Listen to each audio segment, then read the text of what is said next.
अभी जो कंट्रोवर्सी चल रही है लोकसभा की कि दानिश अली का काफ़ी वीडियो जो है चल रहे हैं कि दानिश अली को जो है भारतीय जनता पार्टी के सांसद रमेश भिदोड़ी जी ने जो है गलत शब्दों का प्रयोग किया और वो पूरी दुनिया देख रही है। कोई भी सभ्य समाज में यदि रहेगा तो इन चीज़ों को जो है कोई एक्सेप्ट नहीं करेगा। मुझे लगता है कि प्रजातंत्र में विरोध करने के अपने महत्व हैं, लेकिन शब्दों की मर्यादा जो है वो बनी रहनी चाहिए।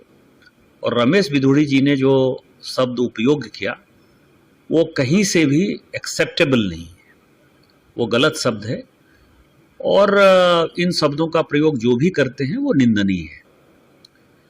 लेकिन उस दिन मैं सदन में खुद मौजूद था।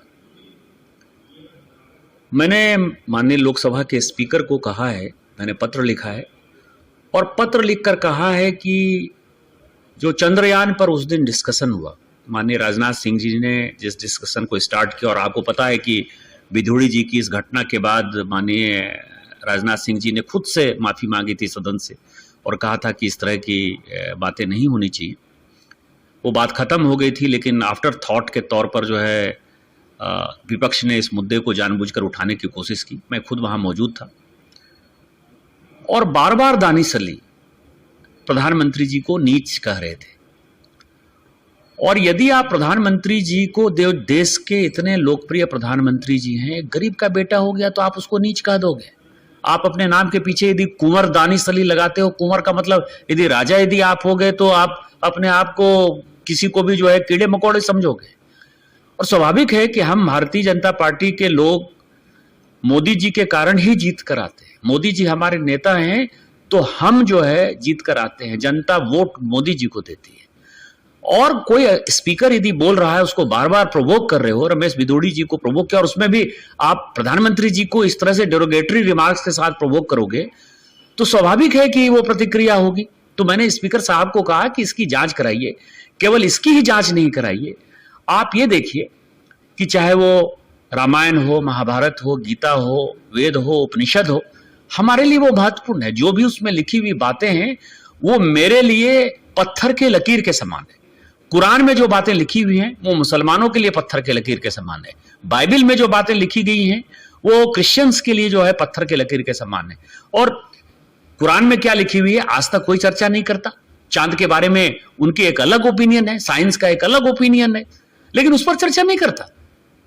उस दिन सौगत राय कहते हैं कि पुष्पक विमान था ही नहीं, राम का एग्जिस्टेंस ही नहीं है।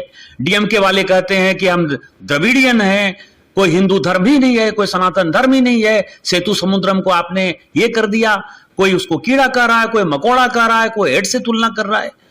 तो सवाल यह है, मैंने ये कहा कि इसके साथ साथ उस दिन जितनी भी स्पीचेज हुई हैं, चाहे सौगत राय की हुई हो जिसने कि राम के टीएमसी के सांसद ने राम के एग्जिस्टेंस को नकारने की कोशिश की, चाहे डीएमके के सांसद हो, इन सबों के लिए एक इंक्वायरी कमेटी बिठाइए कि फाइनली इस तरह की भाषा की गरिमा किसने गिराई। अभी मैंने ट्वीट देखा कि दानिश अली ये कह रहा है कि हमने कहा कि प्रधानमंत्री जी के बारे में भिदोड़ी ऐसा क्यों बात बोल रहा है, उसको एक्सपंज करना चाहिए। तो मैं जो बातें कह रहा था उस बात को दानिश अली ने एक्सेप्ट कर लिया कि प्रधानमंत्री जी को उसने नीच कहा। और आपको ध्यान है कि जो गरीब पिछड़े जाति के लोग हैं, मोदी जी के ऊपर डेरोगेटरी शब्द का रिमार्क करके, और मैं सावरकर नहीं हूं और माफी नहीं मांगूंगा, राहुल गांधी जी को सजा हो गई और आज तक उन्होंने मोदी समाज से माफी नहीं मांगी। इसलिए दोनों जो है गलबहियां डालने के लिए कल राहुल गांधी जी गए।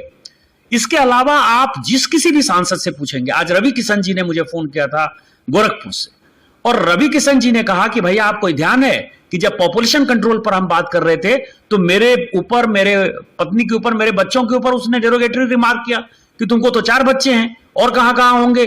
तो आप ये समझें कि दानिश अली और इस तरह के जो कांग्रेस के लोग हैं, टीएमसी के लोग हैं या जो भी डीएमके के लोग हैं, ये सभी हैबिचुअल ऑफेंडर हैं और ये घटिया घटिया बातें करके भारतीय जनता पार्टी के सांसद को प्रोवोक करते हैं। और भारतीय जनता पार्टी से ऊपर उठकर सदन की जो गरिमा रही है, जिस सदन में पंडित नेहरू से लेके इंदिरा जी तक, अटल बिहारी वाजपेयी जी से लेके राजेंद्र प्रसाद जी तक का जो है एक बड़ा योगदान रहा है, सरदार पटेल से लेके श्यामा प्रसाद मुखर्जी जी की जो गरिमा रही है, मधुलिमी, जॉर्ज फर्नांडिस, चंद्रशेखर जी, सोमनाथ चटर्जी जी, सारे पॉलिटिकल पार्टी के जो स्टॉलवर्ट्स जिन्होंने कि संविधान को बनाने में, लोकसभा को बनाने में, राज्यसभा की गरिमा को बढ़ाने में काम किया, उसमें आज की डेट में ये दानिश अली जी जैसे लोग, सौगत राय जैसे लोग, डीएमके के लोग, इस तरह के लोग इसकी गरिमा गिरा रहे हैं। और इसकी एक इंक्वायरी बैठनी चाहिए लोकसभा स्पीकर से, और सबों को जो भी कार्रवाई हो वो सर्वसम्मति से पूरा करना चाहिए। कौन, किसने लिखा है? निशिकांत दुबे जी, वही निशिकांत दुबे जी जिन्होंने एक पिछली जाति के अपने कार्यकर्ता से पैर धुलवा करके उसको पानी पिलाया था। सेम निशिकांत दुबे ना, जिनकी कुछ डिग्री विग्री पे भी कुछ आरोप है कि फर्जी डिग्री है उनकी, पीएचडी की। बीजेपी का क्राइसिस मैनेजमेंट ग्रुप 48 घंटे बैठने के बाद कम से कम कोई आरोप तो ढंग का लगाते थे। दानिश अली अभी इतना नहीं गिरा है कि वो देश के प्रधानमंत्री के बारे में कोई ऐसी टिप्पणी करे। हमारा वो चरित्र और हमारे वो संस्कार नहीं है। सच्चाई ये है जो रिकॉर्ड पे है कि जब रमेश बिदूड़ी प्रधानमंत्री पद की गरिमा को तार तार कर रहे थे,